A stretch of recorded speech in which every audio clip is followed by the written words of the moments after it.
In this video, I want to demonstrate how to insert a customer logo as a sketch picture, as we see here, and then convert the picture into usable geometry to use in a cut feature as shown here. So you're going to do the same logo. It's a very simple arrow on the other side of the part. So first I'll select this face I want to start on. So I'll select the face, tell it I want to make a sketch. Then you go up to the drop down menu, select Tools, Sketch Tools, and I might need to use the down arrow to find Sketch Picture, and I'll select Sketch Picture. Next I need to navigate to where my picture is, select it, and say Open. Now it opens huge. That's fine. I can just grab the ends. I can drag it around to roughly the proper size. I can see I need to rotate it 90 degrees, so I will. So again, now I can free drag it and resize it as I want, or I can enter in some values up here to position it first from the X corner, and then the Y, and I can give either its length or height. So if I change one, they both change because it's linked to the original aspect ratio. So I'll make this 3/4, and I'm happy with its size and position.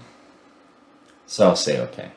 So next, I want to use my drawing tools up here to trace over the shape. So for this simple one, it's just a line. So I'll activate Line Tool.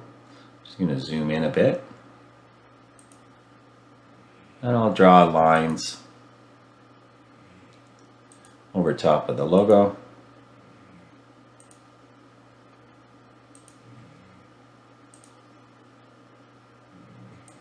And close them. Now I can fully define this with relationships and dimensions if I want, or in this case I'm going to right click on one of my entities and tell it to select chain, and I'm just going to apply the fix. So now it's fully defined. It's a very close approximation of the customer logo.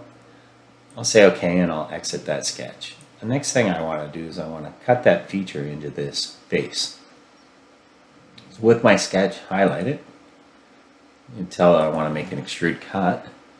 My end condition will be offset from surface. I'll choose the surface to offset from. I'm going to rotate around a bit.